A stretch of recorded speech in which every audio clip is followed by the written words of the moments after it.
Hello, welcome to a short tutorial on solving quadratics with the quadratic formula.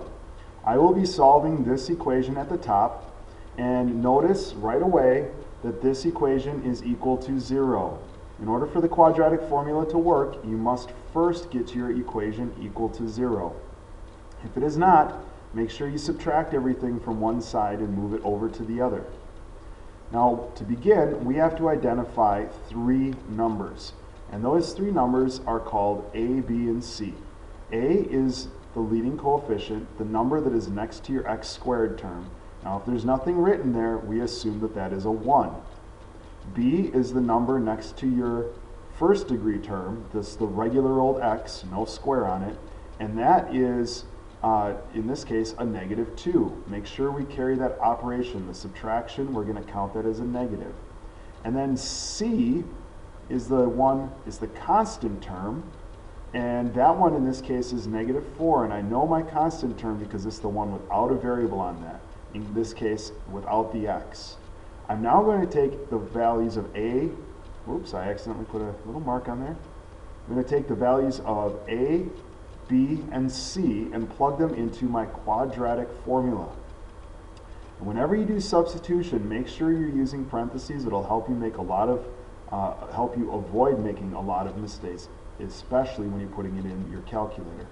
So I begin with putting B in for the first value. So I go the opposite of B, so the opposite of -2 plus or minus the square root of -2 squared, that was another one of my B's, minus 4 times A, which was 1, times C, which is -4, over 2 times my A value. All right. Now, I'm going to do some simplification. This is the opposite of -2 on the front. So this is going to come out as a +2 in the front. Plus or minus the square root of -2 squared. So -2 times -2 is +4.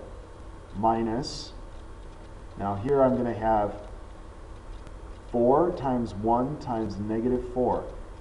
Now, a lot of people make a mistake and say a -4 times 1 times -4 and then leave this as subtraction.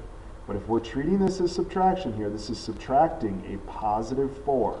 So this is 4 times 1 times -4. So I have a -16 down here. Right? All over 2 times 1, which is just 2.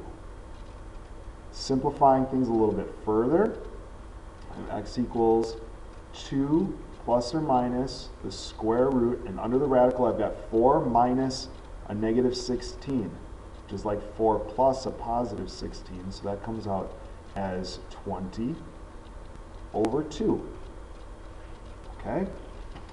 So the next thing I'm going to do is I have to figure out what the square root of 20 is. And unfortunately, that is not a nice number. It's not like the square root of 16, which is just 4, or the square root of 25, which is just 5. This is going to be 4 point something or other. So what I'm going to do now is I'm going to get my calculator out, and here I've got my graphing calculator, and I'm going to put in here, let me get out of that screen, sorry. I'm going to put in here the square root of 20. Second square root of 20. And that gives me a decimal approximation of 4.47. So now this turns into x equals 2 plus or minus 4.47 over 2.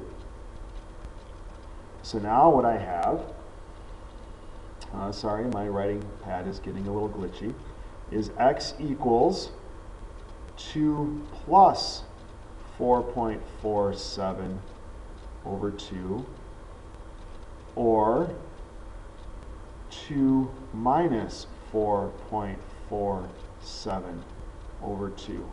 So I'm going to have two possible answers here.